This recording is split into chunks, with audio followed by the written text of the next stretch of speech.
unpacking the potential of syntropic agroforestry in Kenya and what we can learn from the over 40-year experience in Brazil, and what is needed to apply this at scale in the local East African context. And why is the African continent the crucial and most interesting place to apply regenerative practices? Plus some conversations about the role and place of annuals, like cereals, in syntropic agroforestry. And why investing in unlocking water is the most important thing to do now, or actually yesterday. Plus some thoughts on water cycles. Enjoy!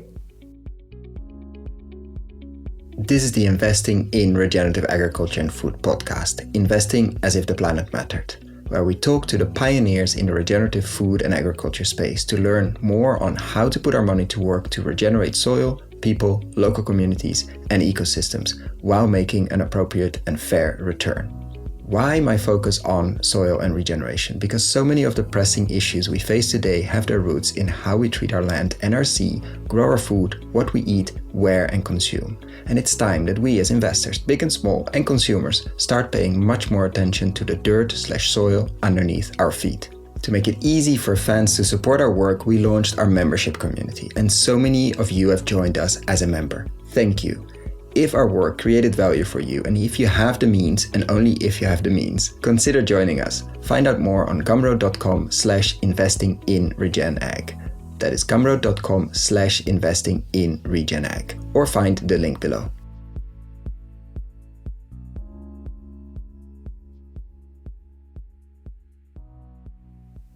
Welcome to another episode today about ForestFoods, which is a Kenyan-based premium produce brand that utilizes syntropic agroforestry. They combine a wide variety of indigenous and commercial produce to recreate natural biodiversity, replenish soil health, and grow food with high nutritional value. Welcome co-founder and director Sven. Thank you very much, Koen. It's a pleasure to be here, it really is. And as you know, you're a fan of the podcast, you've listened to a few episodes. We always start with a personal question. Why soil? How did you end up in syntropic agroforestry in Kenya? Well, I actually grew up with food in restaurants as my parents are in the hospitality sector. But at the same time, I had a big passion for spending time on the ocean, in the African wildlife and in forests, surfing, fishing, diving. So always quite connected to the natural world.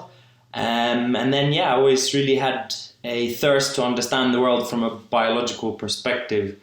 So I thought, how can we marry environmental regeneration with sound food production? That was really where it all started. I then went and did a degree in aquaculture and fisheries management.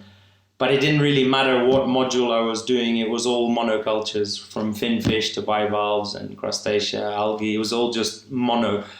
We did a little bit on the integrated multi-trophic level stuff and biofloc. So that really led me into my dissertation in aquaponics and into my sort of first intro to the permaculture world.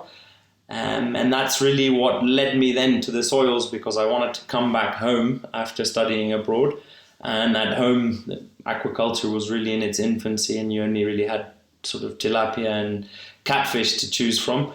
And so that permaculture world opened up a lot of doors for me. I started off our own consultancy and training company straight out of uni. And so that really led to where we are today, and everything I've done in the last 10 years since I finished. Into what we're now focusing on heavily is, with ForestFoods, is the syntropic agroforestry, but also with our other company, Leaf Africa, working on getting larger scale regen projects off the ground in this part of the world. So that's what led me to the soil, really, in a nutshell.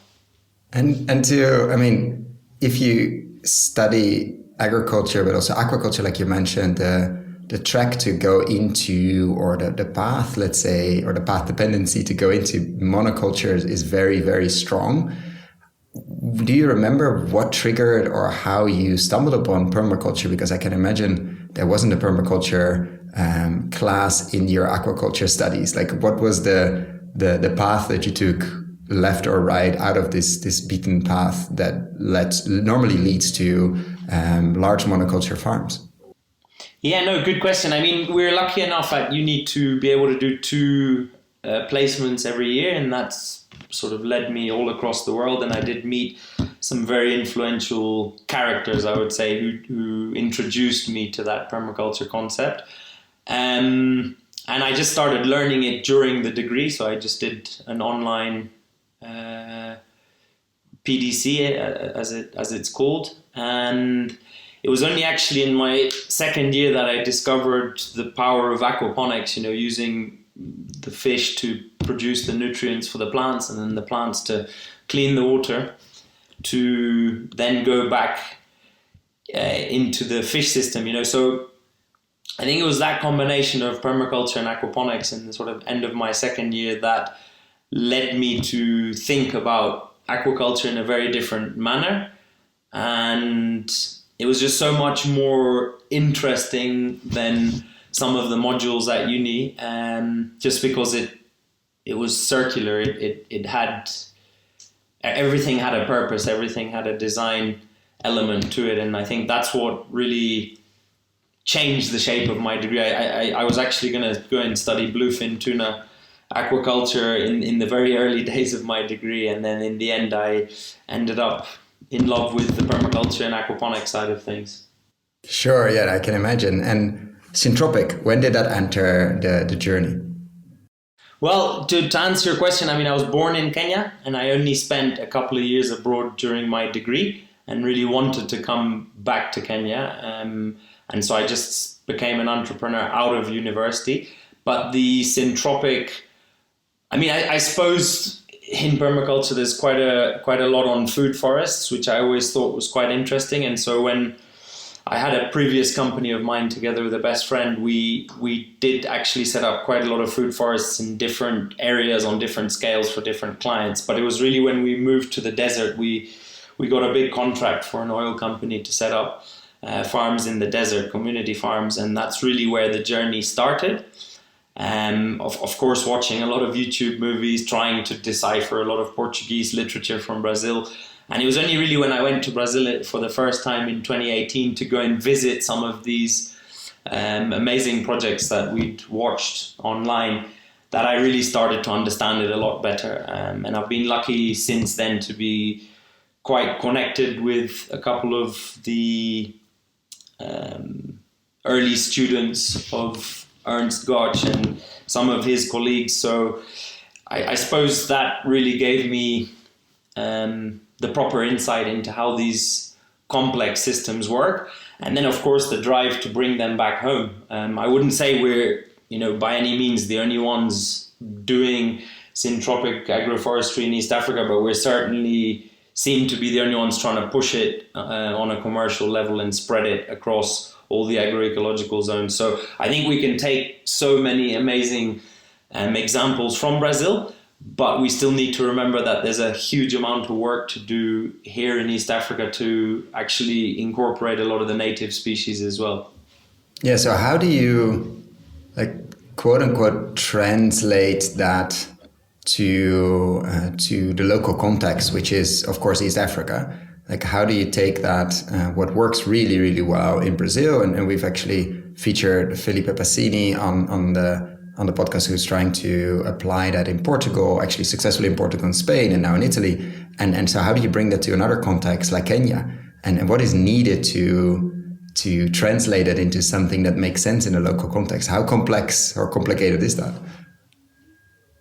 Well, I think what's so beautiful about the Brazilian models, and actually I owe that to one of my business partners, Marcos. He's been in Kenya for 25 years, and if you take the map of Brazil and you put it over the African map, you'll find that there's a huge amount of similarity with Central Africa, East Africa, and parts of Southern Africa. And so without that helps. reinventing... Yeah, that helps a lot, because without reinventing the wheel, we can take a lot of their models, their successful models, be it in the agriculture sector, be it in the livestock sector, be it in the forestry sector, and localize them to fit into the East African or African context. So a lot of their climates, a lot of their biomes, a lot of their soils are not too dissimilar from Africa. And so by tweaking what they've already been doing very successfully for 40, 50 years, we can, we don't need to reinvent the wheel and start from zero.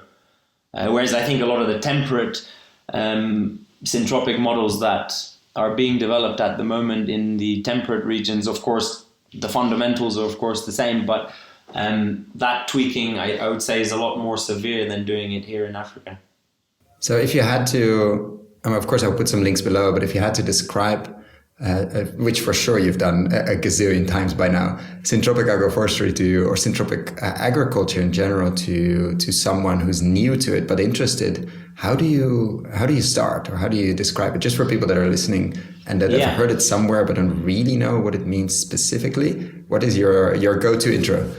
Yeah, I mean, I think we need to respect that term a lot, and I think someone like Ernst Gotch, the godfather of it all, would frown upon many people using that term incorrectly. But I think without trying to fully incorporate his definition, I would say from the way I've always seen it really is to use the fundamentals and the dynamics of forests and forest models and translate those into the landscape, right? Because every landscape, no matter which part of succession it's in, has the ability to become forested or to become a paradise in terms of plants, even in desert and dryland environments, right? So I would say it's really using the fundamentals of the forest to create and drive production.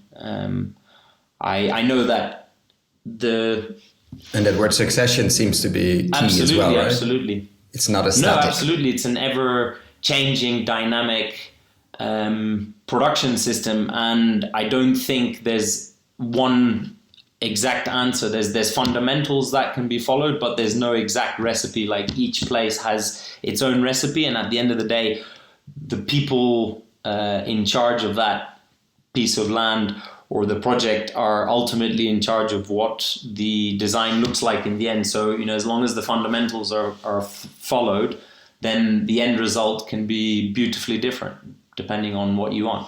And I think Africa is the place for it, really. And so what is your recipe for ForestFoods? Yeah, it's a good question. I mean, in these early phases, we find it very important to not only be the pioneers of bringing commercial syntropic systems here, but I think through our brand of premium produce, I think initially is very important. So obviously creating very high-end food, be it both fresh and in the near future value added.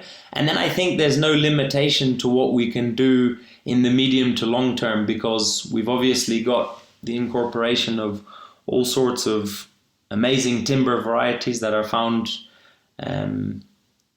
across this continent, as well as a lot of fruit, nut, botanical species, and ultimately, how amazing would it be if we could also do most of the arable crops in a syntropic manner? So everything from your daily staples, like maize is a really big one here in Kenya. A lot of bean varieties, sorghum, millet.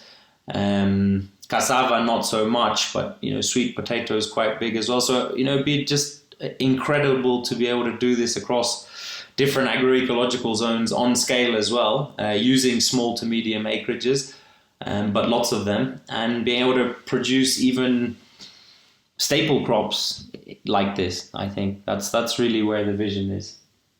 And then of course livestock too. I mean, there's no need to end it at plants. So just walk us through it. I mean, walk us through an example of how maize, for instance, would look like, or how maize looks like now in the predominant, let's say, local system or the predominant system you see, and how would it look like in a syntropic one? Keeping in mind, obviously, that we're in a podcast, so you have to talk visually and describe it. If people close their eyes now, sure. Bring them to a before and after or a comparison one. Sure. I mean, I think I need to start with, I'm 35 years old now, and obviously quite a lot has changed in this country since I was a little fellow. But I think one of the most evident changes is that, lots of farming societies across the country have kind of lost their historical polyculture approach. I'm not saying it's lost completely, not at all, don't get me wrong, and I'm really not trying to generalize here, but you see more and more acreages going into, they might not be only monocultures, it could be maize and a bean variety, for an example, but you see more and more maize on maize on maize, very few rotations, lots of plowing, and I think there's certainly parts of Kenya that produce really good maize, and I suppose they're just a bit more skilled or a bit more climatically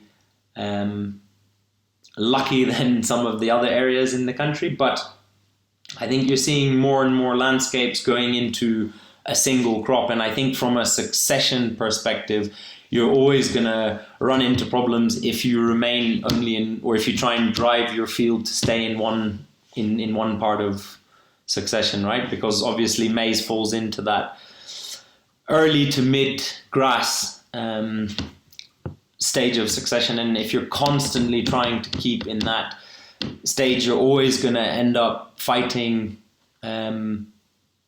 nature's way of moving succession forwards, right? And so I think historically across the continent there was a lot more polyculture and a lot more clever polycultural systems that allowed for longer term crops and longer term presence on the same piece of land. But that seems to be disappearing, and I don't know if it's the knowledge of polyculture is disappearing or just people are becoming a bit lazier with their farming strategies. But that's certainly something I see more and more of as you drive across the country. And there's obviously also a hell of a lot less forest cover. I think we're down to about 5 to 7% forest cover, depending on what literature you read. And that's just simply how not enough. Count, yeah. And now let's take us to an ideal system with maize included, because I think many people think of syntropic agroforestry, rightfully so, as agroforestry, so a lot of trees, tree crops, but don't really know, unless they have done a deep dive into YouTube or have been to Brazil, don't really know how annuals and how these grasses, because at the end that's what we're talking about here, can be incorporated into a syntropic agroforestry system. So now take us to an ideal one that you would already have designed and has been running, or something you would design, and how does it look and feel and smell and sound for all of us that are stuck in the city and can't even imagine that. So take us on an audio journey to a syntropic agroforestry system with annuals actually included. Yeah, sure, no problem. Yeah, I mean, I think myself personally, I haven't grown as much maize as some of my Brazilian partners and colleagues, but if I'm to describe what it would look like, there's obviously lots of different recipes for these systems, and so you got to take sun orientation into mind, right? And so I think if people were keen to grow certain cereal crops or early to mid grasses for as long as possible, then obviously your tree lines would be wider apart than if you're trying to create shade quite quickly. You'd also have to orientate them east-west to maximize as much sunshine. That's on the equator anyway, where we are. But I think the beauty with growing maize, which is really actually a placenta crop, really, it can be grown with so many other things because it's actually an emergent. So if you look at its stratification, it's actually I have to ask you, what is a placenta crop? Just to frame it for the audience that's not a syntropic terminology expert. Yeah, great. Well, I mean, placenta really refers to, like it does in a mammal, it's where everything starts. It's where, I suppose, babies are nurtured. And so I think in the early phases of agroforestry systems, there's certain placenta crops that are grown to maximize photosynthesis, to open up the ground. And so like cassava is one of the kings, for an example, but cassava and maize can also grow very well together because they have different stratification, and they have different time frames of how long they're in the ground for, right? And so I think for the audience to imagine what a really nice syntropic maize field would look like is, you could potentially consider the three sisters, like a ground cover like pumpkin, a climber like a bean, and then maize in the middle, for an example, if you wanted to really take it to simplicity, with tree lines. And as long as those tree lines don't provide too much shade, you can continue growing these crops in those combinations until the land is ready to receive a perennial crop, for an example. So I don't know if I'm doing a good job there in trying to make that visual for the audience, but I think the Three Sisters is a great little example of how simplistic these systems can look like on scale as well. Three annual crops grown together. Yeah, because that's, I think, a good point as well on the scale, on the scale piece, which many and the Three Sisters, I'll put a link below. I think it's a very famous, but if you haven't dove deep into it, example, I think from Central America originally, like how to have three annuals, which of course is not ideal, but incredibly abundant if you do that well together. But on the scale piece, because always people are like, oh yeah, agroforestry is great, food forest, syntropic, blah, blah, blah, blah, blah. But I would never scale. It's always nice on a few hectares, a few acres, and things like that. And I know many people are, and we're going to do for sure some interviews on it, on how to, like, what's the role of machinery and automation, and what is the strategy to scale. But if you would have to summarize it, because of course you have to, when you talk to investors, like, okay, how does this go from a few hectares here and there to an agriculture system or a production system that is scalable? Like, how do you reply to the scale a question which you must get all the time? Yeah, no, great. So that's a wonderful question, and we get asked that all the time. I think probably a better way to answer it is that there's constantly new machinery and technology being developed for the larger scale agroforestry systems. I would also like to bring up that in places like France, they've also got quite serious, they're not as complex perhaps as some of the tropical syntropic systems, but they've got some very successful arable agroforestry systems that have 15, 20 years old. And so that's just a matter of bringing in your planting equipment and your harvesting equipment and making sure your tree lines can handle that. And in some other cases, some of your spraying equipment. I think in the context of scaling this across much larger landscapes, I think there's plenty of good examples in Brazil as well. Just off what I've visited in some of the states in Brazil, some of the work Embrapa has been doing, which is their research facility for agriculture and forestry. They've got, I think, over 225 million hectares of, I suppose, restored rangelands that were once heavily degraded and probably overgrazed, but simply with 4 or 5 species, you quite often see hundreds, if not thousands, of hectares with what they call the integrated forestry and livestock system, which has lines of eucalyptus and generally bracharia underneath, and then livestock grazing in the shade in them. But before the bracharia grass or before the panicum or one of the tropical fodder grasses was added, you would have had rotations of soya and maize. And just that right now, those systems are being marketed as carbon neutral systems, because the livestock, all the methane and all the gases that the livestock are producing are combated or neutralized rather, by the combination of trees and pasture. And I think to be able to do that in a place like Brazil over, like I say, I think the figure is 225 million hectares, just shows you what the potential is if we wanted to scale these types of agroforestry systems even here in Africa. And so are you saying with scale you lose a certain level of complexity? Well, I think most people on scale want to simplify the process, right? And so I think that's one of the beautiful aspects of the syntropic model is that you can go as complex as you want on a small to medium scale, but then maybe when you're doing it across thousands of hectares, you'd want to simplify it a little bit, right? Just so that the machinery required wouldn't need to be too advanced, because obviously your harvesting and your planting equipment mostly needs to be taken into consideration.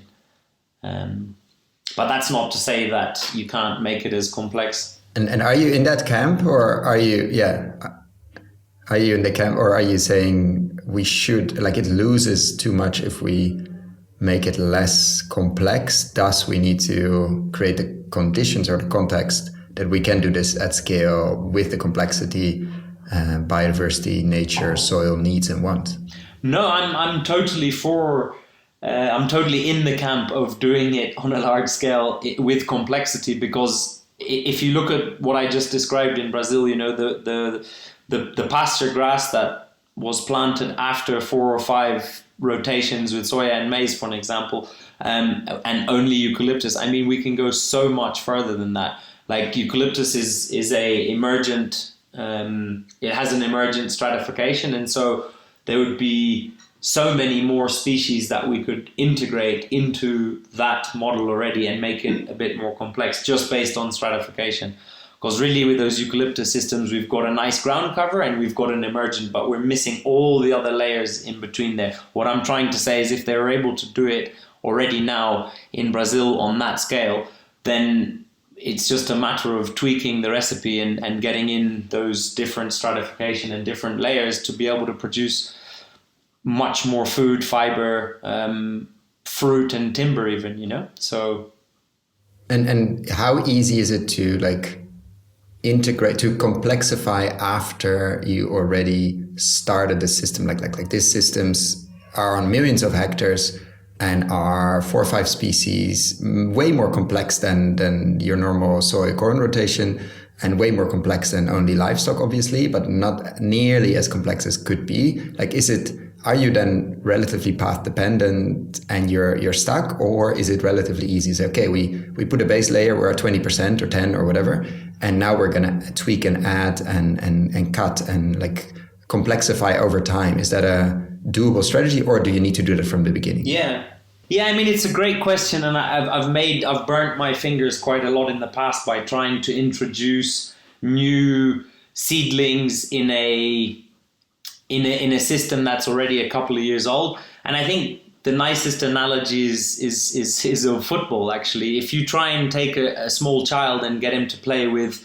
a professional football player, they're in a very different class, you know? They're in a very different league. And so what I've learned is that the best way to do all this is when you plant things together, and that's why planning these systems is so important, and using past experience and past research is so important. I'm not saying it's impossible. I think you could quite comfortably get rid of a whole bunch of eucalyptus and replant different species, but you do need to realize then you're going back to, in many ways, the early stages of succession. And so you'd probably need, again, to introduce some placenta species to be able to get that those tree strips ready for a native variety, for an example. And I think this is where the conversation of using natives and non-natives is so important, because there's so many people who are against natives non-natives, and, you know, I think they get such a bad rep. But we need to remember that there's, like, every landscape's in a different position, and if I think so many tree planting initiatives fail all across the world because there's a big heavy focus on planting native species, but if the landscape's not ready to receive those native species, then they're never going to survive, or they're never going to thrive. They may survive, but they'll never thrive. And so I think this is where we need to stop criticizing species based on where they come from, and start figuring out how to work with them as a combination, right? Because a lot of the time the non-native ones will support the native ones until the native ones are ready to thrive. And at that point, you get rid of them. So back to your initial question, is it too late to change things once you've already got your plantations up and running? In a lot of ways, it's much easier to just start with that diversity in the beginning, but it's got to be planned very well in terms of space and time. And that's not that complicated. You need people who have some experience with forestry, and you need people with experience in planning and putting together projects to make that a reality. And I don't think finding that combination is impossible. It really isn't.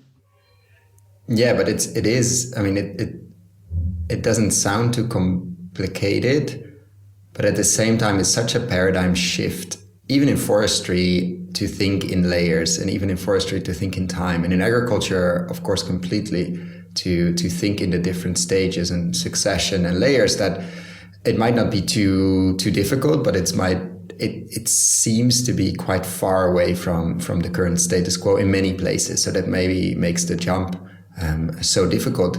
And what do you say? I mean, we're going to get to ForestFoods in a second, but what would you say to investors that are interested, or people that are in the financial sector that are tasked with putting money to work?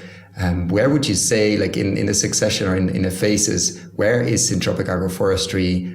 You would say maybe globally, but also definitely regionally, where you are in terms of succession, etc. Where are we? Are we ready for big investments? Are we still in the placenta stage? Where do we find ourselves now? We're talking at the end of 2022.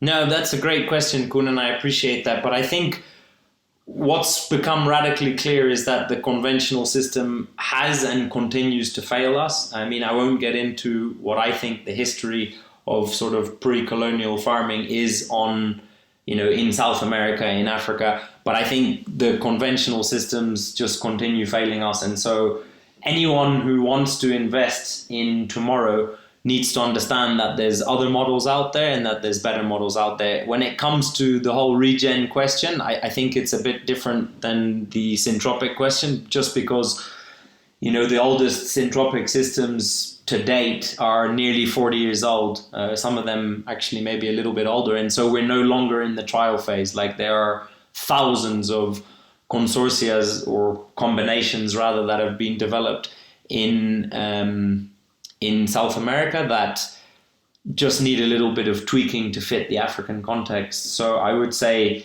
syntropic agroforestry is definitely investment ready. We, of course, here with what we're doing. So we're in the scale up and implementation space.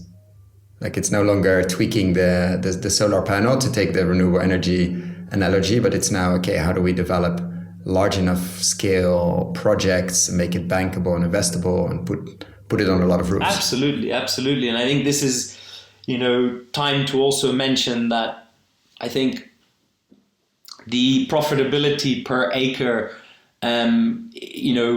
we need to really focus on that. And when we talk about the layers and in space and time and the ability for the syntropic model to be 220% efficient.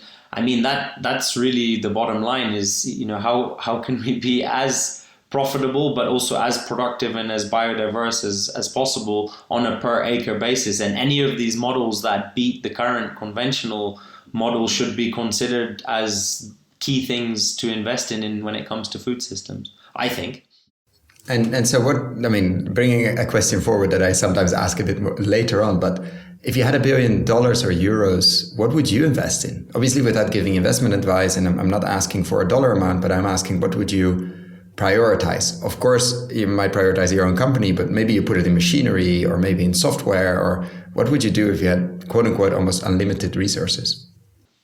Yeah, no, that's a great question. And actually, I'm gonna keep it Africa centric for now. I think this continent has and should be a powerhouse in terms of producing food, fiber, timber, medicinals, you name it. But that's from a terrestrial perspective, right? What about the entire African coastline and all the inland freshwater habitats? So, I think if I had $1 billion, I would split it equally into terrestrial and aquatic systems. A lot of Africa is untapped, and we've got 365 days of sunshine. a huge amount of natural resources. So I would turn it into large-scale agroforestry systems, and then of course try and do a very similar thing in the water, both marine and freshwater. And what would be your approach? Like, would you buy a lot of land or a lot of leases for coastal areas, or would you focus on the consumer side of things, or what would your structure be, or your approach be to develop these large-scale agroforestry systems? Yeah, no, great question. I think I would probably take a similar approach to what we're doing currently with ForestFoods, in that there's a huge amount of idle land or unproductive land across the continent, huge. And so whether it's a matter of purchase, or I don't think owning outright, massive tracts of land is the way forward. I think there's a huge amount of community engagement that needs to happen.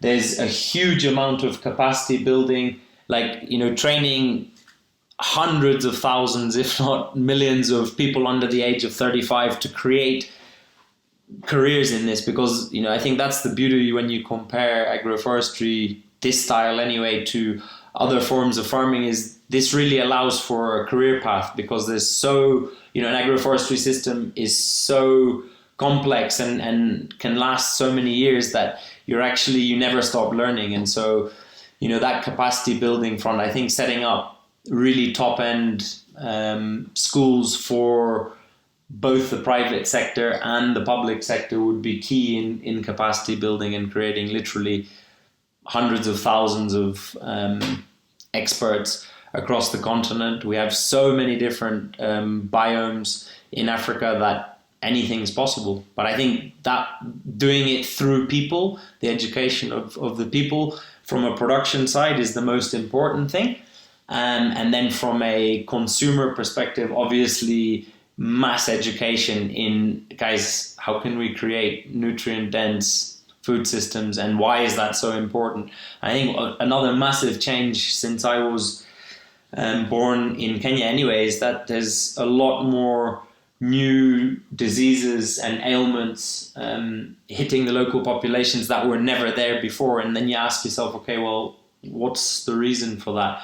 And I mean, I'm not going to try and pretend that I've really dived deep into the science behind it, but is it because there's a lot more chemicals in people's diets? Is it because there's a lot more kind of fast food in people's diets nowadays? But all those things in combination are good reasons why, from a consumer perspective, there needs to be that engagement in the educational aspect of why these food systems can be so much better than what's currently on offer in the market. And so let's unpack your current work. I'm sorry we take away the 1 billion for now, but let's unpack ForestFoods a bit, and what you're building at the moment, and what you're of course planning to build in the near future. Yeah, sure. Go ahead. Because I could talk for hours and days about it. So maybe a specific question? Yeah, sure. So ForestFoods comes out of experience you already had and have. Why is it such a logical next step in let's say, your entrepreneurial path? I was going to say career, but that sounds a bit wrong. Sure. No, great. I think there's three main points that all of us in the team share about why we think this is such an important business to be setting up right now. And I think one of them is, obviously profitable reforestation. I think Africa's had a lot of philanthropic money thrown at it, and a lot of sort of grant and NGO money thrown at it. But unless reforestation is profitable, it's not going to happen. And it's so important that a continent like Africa, that's going to be the next boom, has a prosperous environment, right? You can't create prosperous nations if the environment isn't there. And so one of the main reasons is create profitable reforestation modules that can be rolled out across different biomes. That's number one. Number two really is making small and medium acreages shine again, because that's the other thing, is it's still very much the case that over 70% of the food produced in this continent comes from small and medium acreages, and so how can we make those shine again? Because I personally don't think the smallholder has much of a future if they are not mechanized, and if their production systems don't improve, and if they don't have access to a thriving market. And I think, lastly, the extremely messy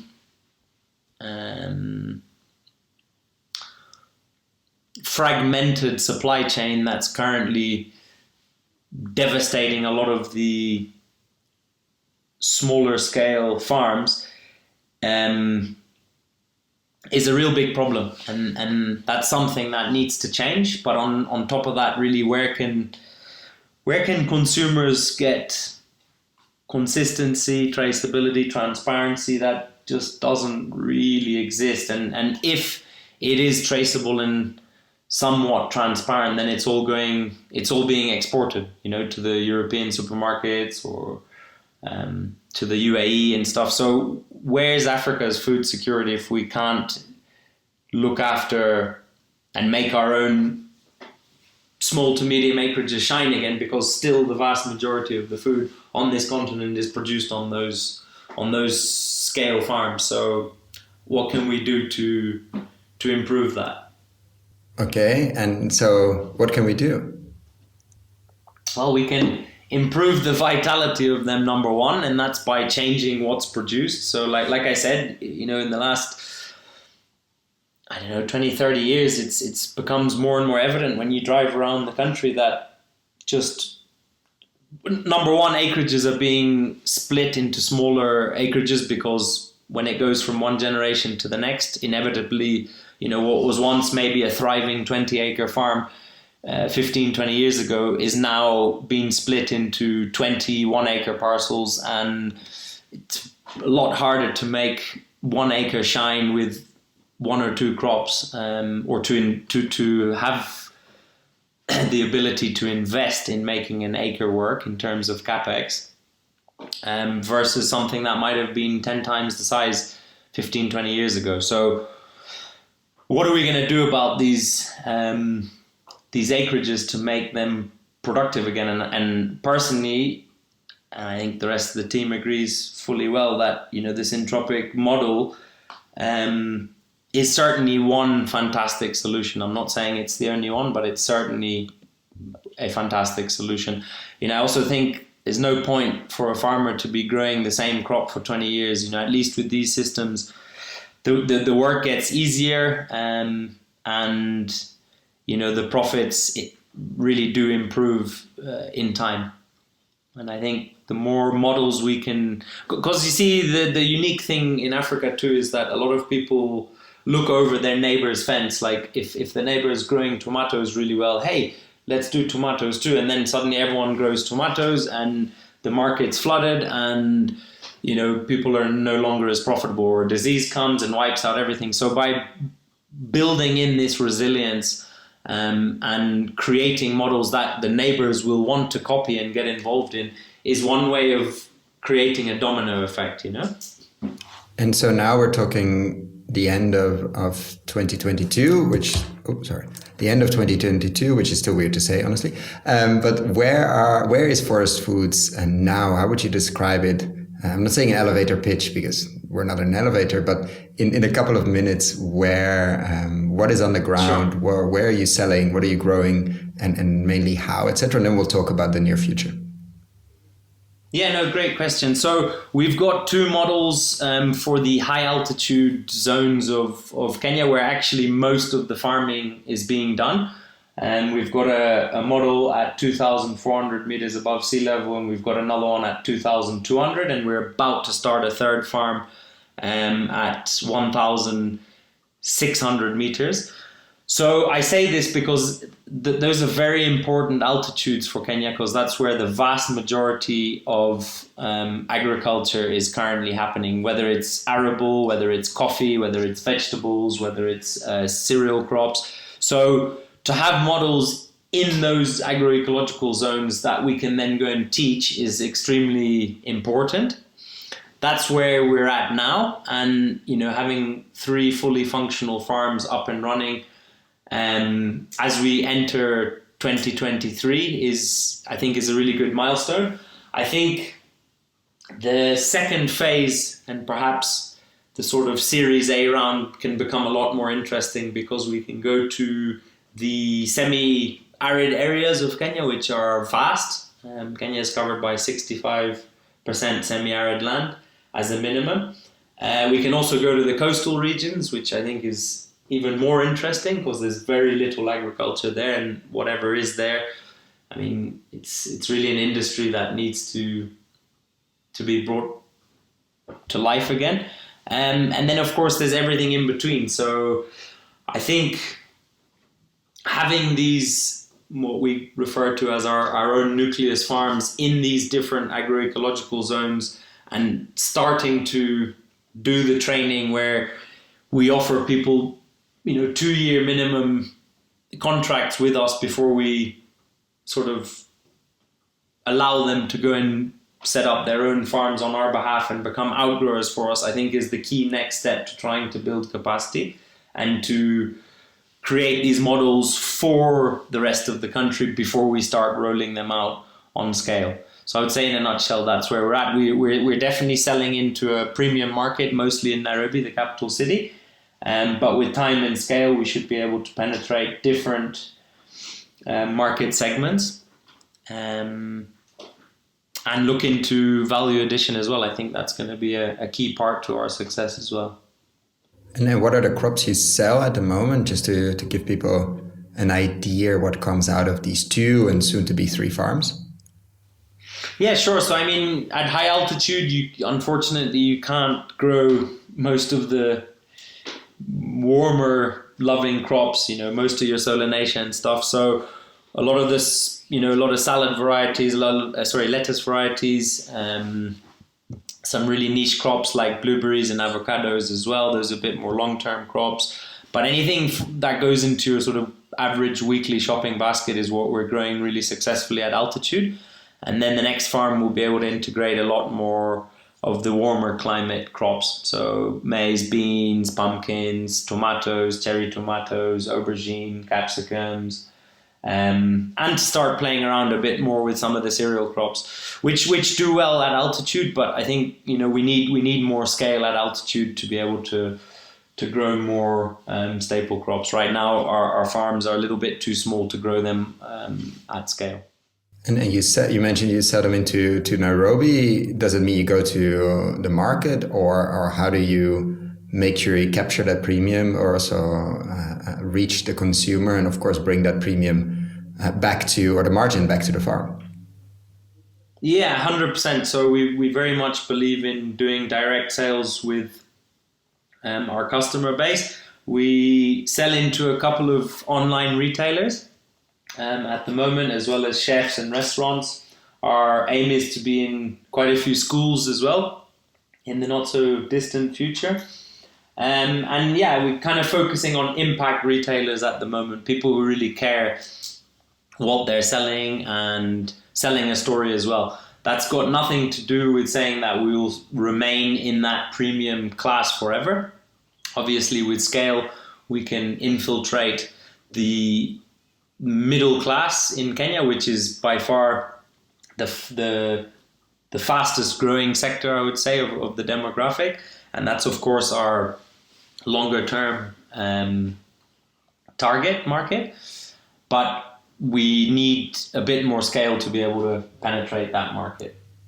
And in terms of accessibility, I mean, we talk a lot about nutrient density on this podcast, but also always try to always take the angle, okay, where can it have the biggest impact, which is definitely where people eat, let's say, the worst quality food at the moment, or have access to only that, which is food deserts in the US or many other places, which is probably people with certain medical conditions, etc. How do you see that? Because going into the middle class is amazing, but probably in many cases they can already afford, or at least they have access to okay, let's say, food. Of course, not the nutrient density you would like, but is there any thought or plan is where, let's say, to get nutrient density food into the hands of where it matters most?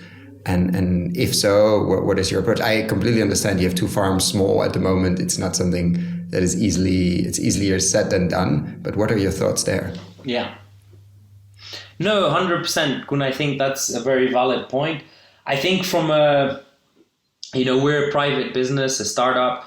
There's nothing to say that we can't venture into, when we scale, create an SPV or maybe perhaps even a non-profit arm, or even set up a secondary business that looks only into processing, for an example, right? Because there's very many clever, innovative ways of preserving nutrient in foods nowadays and value adding it, right? Just so that the shelf life is better and that you're not running around with huge volumes of very perishable produce, right? So I think that's I can answer that in two ways. Number one, I think with scale, and as soon as we enter our second phase where we will be working with other landowners as well as organized groups of smallholders and communities, there's definitely going to be an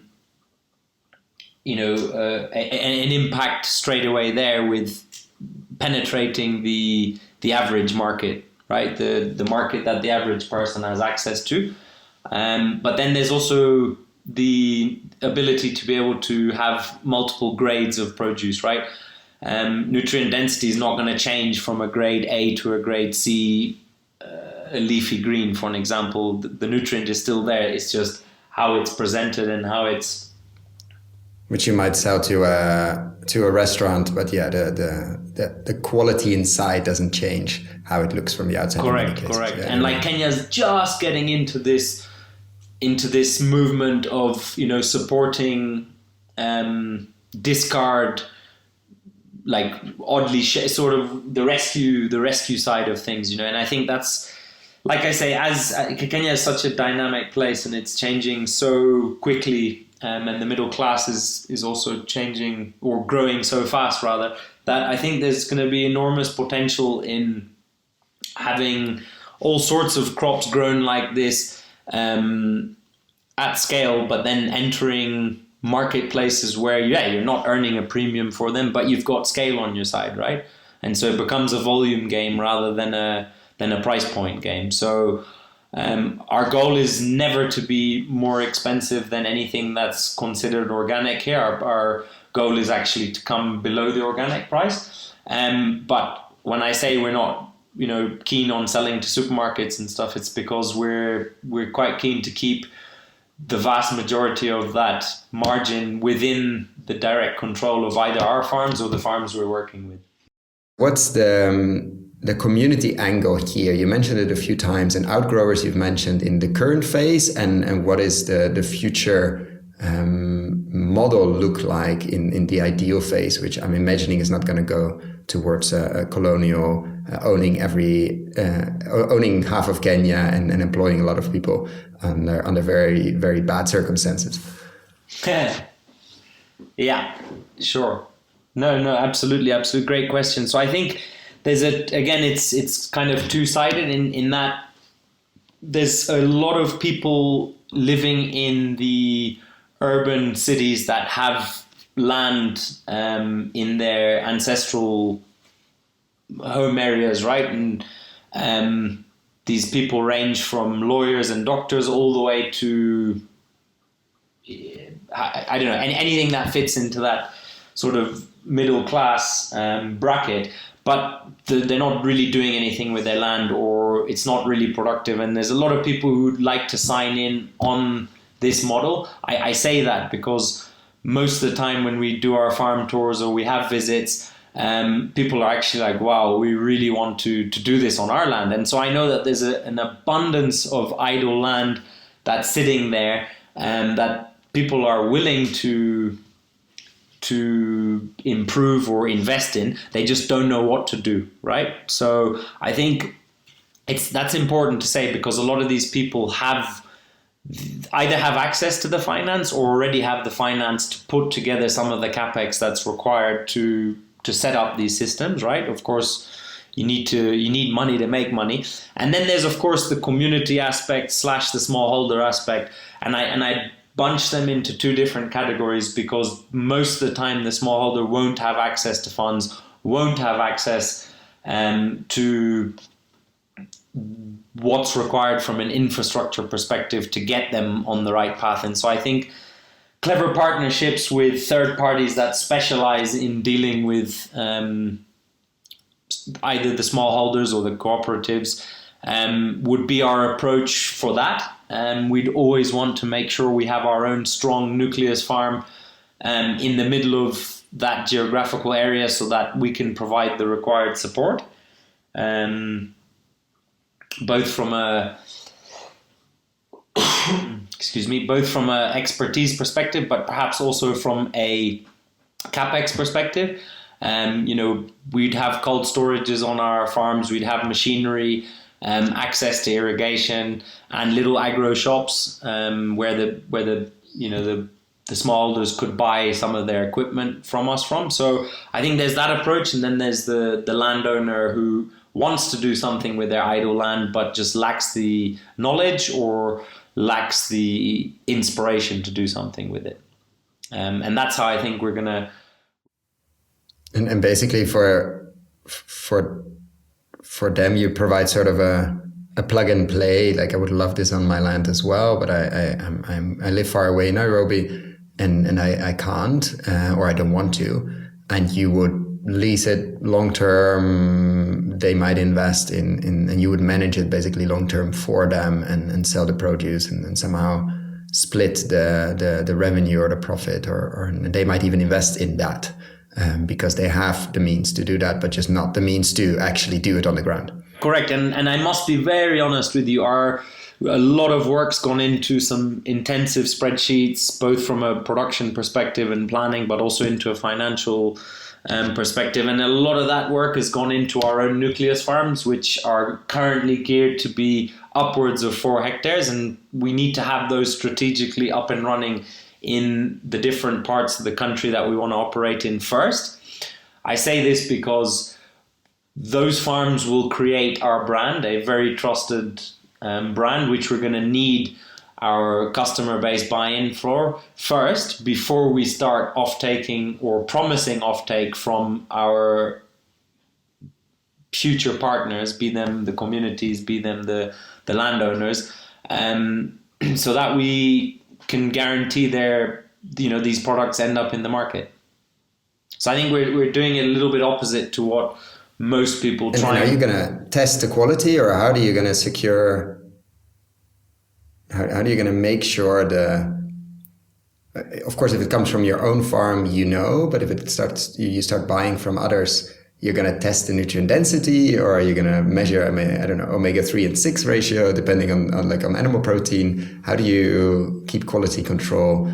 Let's say, as that's your main focus, of course, it has to come from a syntropic, but how syntropic system, how you're going to make sure, of course, is a hypothetical question. Yeah, again, this is where the capacity building becomes so important. And this is where I think building an army of Kenyan experts who represent us either as field scouts or who end up being, senior supervisors on these outgrower projects. That's really where I think the first point of traceability and transparency lies. I also think that with us managing them, for the vast majority, I would say, means that it has to be to our standards. I think one of the critical things moving forward for us, and I think for the syntropic movement globally, is actually going to be its own certification, because I don't think we want to follow the organic route. I think the syntropic deserves its own certification scheme. So that's one thing that I think will be key to develop in the future. Of course, testing nutrient density or making that available and affordable is going to be key. And I think there's plenty of grant money out there to hopefully help us in creating some of those requirements, right? I don't think we per se need to be investing in that ourselves. And then I think really what we're currently building internally, because we've tried buying software in the past, but unfortunately it seems it's not quite fit for our production systems. But we're creating our own dashboard, which allows us to enter a lot of data, production data, harvest data, waste data. It allows us to create a digital twin of our current farms and all the different crops and the different varieties and stuff. And I think the legitimacy and the quality of this data on the eventual blockchain is going to be worth gold moving forward, because we're going to be able to prove a lot of things. And having it on the blockchain, I think, is going to be key to securing the legitimacy of everything we're saying we're doing, right? And so I think as that technology becomes more and more available to the everyday person, I think that's going to be where we're going to find ourselves spending quite a lot of time and effort in. I myself am not very well versed with blockchain, but luckily some people in our team are. So looking forward to the value of the data we collect over the next couple of years, I think is going to be super important. And I want to be conscious of your time as well, and I'm looking forward to check in on this in the future. But to end with a few questions that we always like to ask, what do you believe to be true about regenerative agriculture that others don't believe to be true? And this is definitely inspired by a question John Kempf asks often. So where are you contrarian? Yeah. I think the biggest thing for me, having taught myself a lot of what I know by reading a lot of books and investing in a lot of books and doing courses online, both physical and online. I think what I would like to see be the biggest change is that we need to start creating tropical literature for the regen world. I think a lot of it is tempered, and so what I believe to be true versus false from your question, it really comes down to which part of the world, right? And so I think regenerative is a very feasible option for us. I think it's one of the only options actually we've got as a civilization moving forward. So I believe in everything that it stands for, but whether all the different approaches work, that's a separate question. But the reason I'm talking about the temperate versus the tropical is because there's very little on tropical regen how-to, if you like, manuals and stuff. And so I think I've tried a lot of stuff that I've read in the books and watched in the movies from temperate regions that don't necessarily fit the tropical context, because we don't have a winter and we don't have a die-off, and we have 365 days of sunshine. And so a lot of what is currently being described for the temperate regions isn't per se transferable to the tropics. And so that's, I think, one of my biggest goals, or our biggest goals with what we're doing now, is to create literature that's Africa-centric, right? And so I think we need to prove a lot more by having partnerships with universities and researchers and proving all this stuff on a local context before I could fully answer what do I believe is true or not about the model, right? Because I think a lot of the successful pioneers are operating in the US or Europe or Australia and New Zealand, So yeah, I hope that answers that question. And it leads perfectly to the last one, actually. I can imagine the answer, but I'm still going to ask it. What if you have a magic wand and you can change one thing overnight? What would you change in the regen or in the agriculture and food space, or wider if you want? But let's keep it to agriculture and food for now. If you had to change one thing and you had the power to do it, what would that be? Sure. I think for me, so I think the single most delicate, as well as the single most fragile component in the agri and forestry space moving into the future is water. I think if I had a magic wand, I would literally unlock water, because I think water will become the most expensive input in the future. It already is. Countries, companies, organizations, regions that invested in water in the last 20, 30 years have done the best thing they could do. I think there's obviously, massive concerns about the very finite resource of fresh water we have available to us in a liquid form on this planet. But I think, especially in Africa, with 98% of the agriculture being done in a rain-fed manner, and with a crazy, crazy changing climate, it happens every rainy season. We're seeing massive changes. So I think for me, unlocking water as either an OPEX or a CAPEX is going to be the most fundamental change that I would like to see happening over the next 5 to 10 years. If we don't do it now, then it's going to be even more. And this is going to be a whole different kind of worms. Yeah. But yeah, if we don't do it now, sorry. No, if we don't do it now, it's only going to become more expensive, and it's only going to become more difficult in the future if we don't start doing it now. And when I say we, I'm talking about as individuals, as organizations, as governments, as areas. Like, we need to unlock water. And it needs to happen now. When you say unlock, what do you mean? Well, I mean, like right now, I'll take our context for an example, is, nobody or not enough people are using rain and storing it, for an example. So, rain is the best form of investing in water because it's the only renewable form.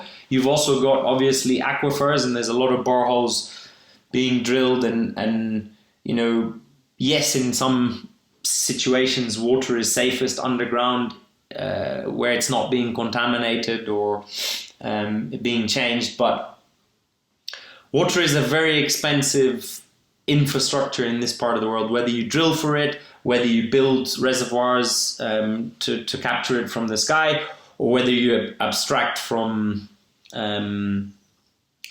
rivers and lakes and ponds, which actually isn't really allowed anymore. But the reason I say unlock is because the key to what I'm saying, 98% of the continent's agriculture still being done with rain, as in rain-fed systems, non-irrigated systems. So when I'm talking about unlocking water, I'm talking about unlocking it for the use of irrigation, but of course sensible irrigation. I think there's plenty of models that use water very irresponsibly, and of course that should never be allowed. But this is why I'm such a fan of agroforestry, especially the syntropic way, because if you use irrigation to create profitable models, it's very common to switch that off after 4 to 5 years, or use it very sparingly after that, because you've built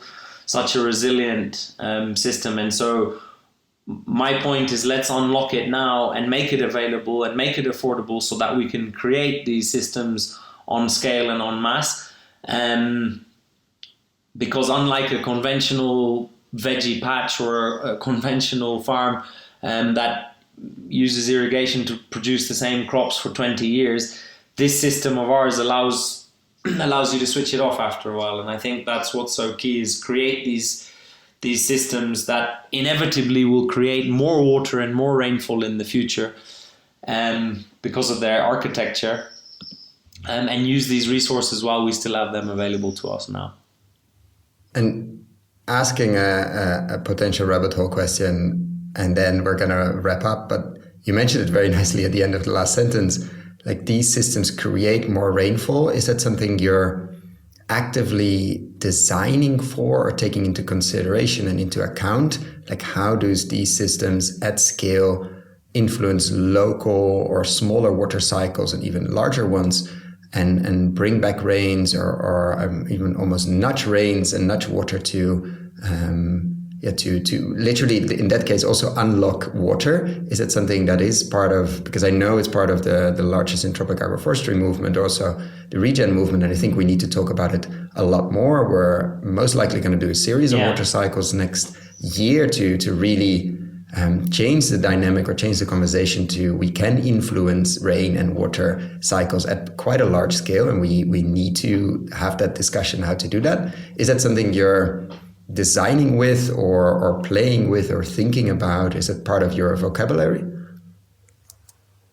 I think it really is, Kun, because when there's plenty of evidence of areas, not per se agroforestry, even reforestation or afforestation, but there's plenty of data and research that proves that areas with mass ground cover and in different stratification create microclimates. I mean, it's a given. But I think the biggest mistake is that people look at everything from an above ground perspective. They ignore the below ground perspective. But what happens when you've got root systems that, again, like you do similar above ground, have different stratifications from a sort of canopy perspective, you've got the same in the root system. And so, when you're building these pumps below and above ground, it's a no-brainer that you're you're influencing the hydrological cycle. So not only are we using this precious, amazing water that we should be accessing now to create and plant these systems, eventually they're going to do it for themselves. I quite often like to use an example of, what are the daily requirements per hectare of a flower farm or a conventional veggie patch or a center pivot versus our usage. I mean, let's take flower farming that on average in this part of the world uses 50,000 liters per hectare per day, rain or shine, because most of it's done in greenhouses. And let's convert how much acreage we could set up with that same amount of water. Kickstart. I think the answer is obvious. And just out of what is the ratio there? It's like 1 to 50, 1 to 100, 1 to 5, because you need it in a number of years, but then you don't need it anymore, or it depends a bit on the crop, of course. Just in terms of scale, of course, I don't need an exact number, but just to give us an idea. I think a lot of it depends on the rainfall. If you're, me personally, from everything I've seen and everything I've experienced, if you are in an area of rainfall of less than 1,000 mils a year, then you probably need irrigation for the first 5 years. You could probably get away with cutting it out at 3 years, depending on what crops you've chosen to focus on. But then in areas where there's only between 300 and 700 mils, I think you might have to tickle irrigate for the years 5, 6, 7, and 8. Until really you've got enough humus and enough fungal dominance in your soils to be able to know quite safely that you've got the water capacity in your soils and in your above ground biomass.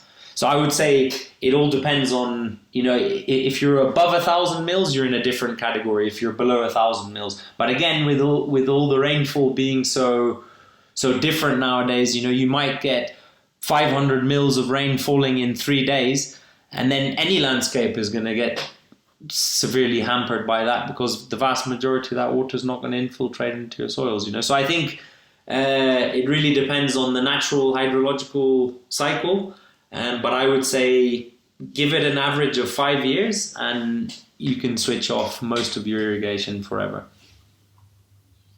And which means that 50,000, I think you said, gallons of per day, what would it get you? How many, instead of a patch of flowers, which you can honestly also argue, do we need that? But that's a different discussion.